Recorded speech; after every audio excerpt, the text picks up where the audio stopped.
Some call it silly season, but in the 2 months before any election, people want to know as much as they can about who to vote for. Hamilton Mayor Kelly Yeadey joined hundreds of the very citizens she presides over at Stone Terrace Tuesday, and joining her were her opponents, Democrat Barbara Plummerai and Independent Anthony Gambino. Each spoke about their visions for the township.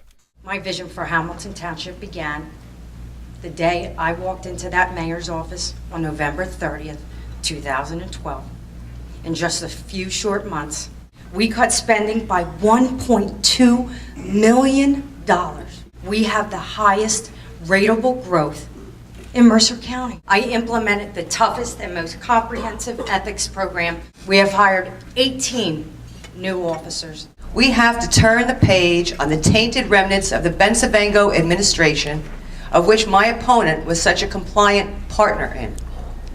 A top-to-bottom forensic independent audit to shine a light on every crevice of every department in municipal government on how tax dollars have been spent. We need a local ethics board to root out the last vestiges of corruption that has gone unchecked. Criminals will fear the name Gambino in this town, I will tell you that.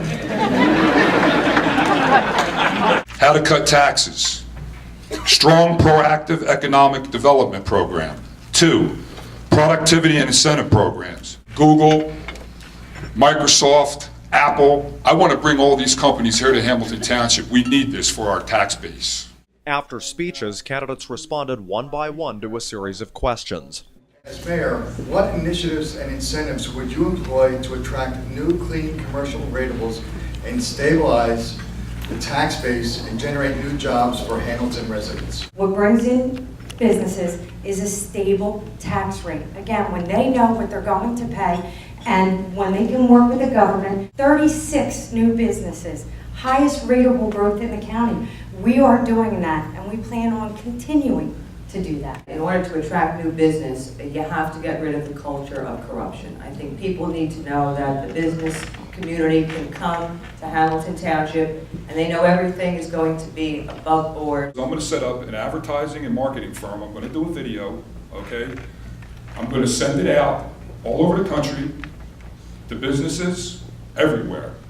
We have enough Walmarts, we got enough Wawas. How do you plan on dealing with the many roads and need to repair throughout Hamilton? Infrastructure is a top priority. We spent over $5 million in this budget to repair the roads. Over 15 streets have been paved. We've secured a grant for over $250,000 to repair one roadway. What we need to do is take a look at the roads that drive the economic engine here, the roads that drive the business community here in Hamilton Township, and take a look at those first. Just basically go everywhere in the township. The roads are in dire need of repair. We need money in the township. I'm going to do my best when I become mayor to get grants, state grants, to fix the roads in Hamilton Township. What is your view on the economic climate in not only Hamilton, but the surrounding communities? I think right now we're kind of at a status quo. I think that there is opportunities to move forward. I think certainly there have been some pockets of movement. We've seen, certainly Robbinsville has been a great example of a township that has moved beyond and, bringing in Amazon. The first thing I want to do when I'm elected mayor, I want to sit down with this chamber, okay?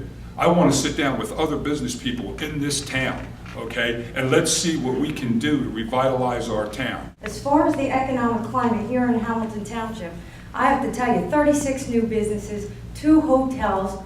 We have DiLorenzo's now in Hamilton Township. We have Suburban Plaza being filled by Walmart. We're in conversations with Target. I know there are a lot of Target fans out there. As far as Amazon is concerned, you know what kept Amazon from coming here? They needed 2 1 million square foot buildings. We're 85% grown out. There's no way we could fill their needs. The day's final question about what cost-cutting programs should be implemented to improve Hamilton government's efficiency was greeted with uncertainty and even scoffed at by both challenger candidates. To be honest with you, I really don't think that we can cut any programs, to be honest with you. I mean, it would be a slap in the face. There are people out there that need certain programs, and I really can't answer that question until I get a good look at it. It would be irresponsible to comment on that. And I go back to what actually made me run for mayor here, and that is that without a full, complete, top to bottom forensic audit, you really can't say what could be cut and what couldn't be cut. I cut 1.2 million in spending. If that's not a cut, ladies and gentlemen, I don't know what is. Our spending is less than year 2011. So by finding money from outside sources, by watching our spending, conservatively budgeting, that's how we will make significant cuts to continue to propose stable taxes.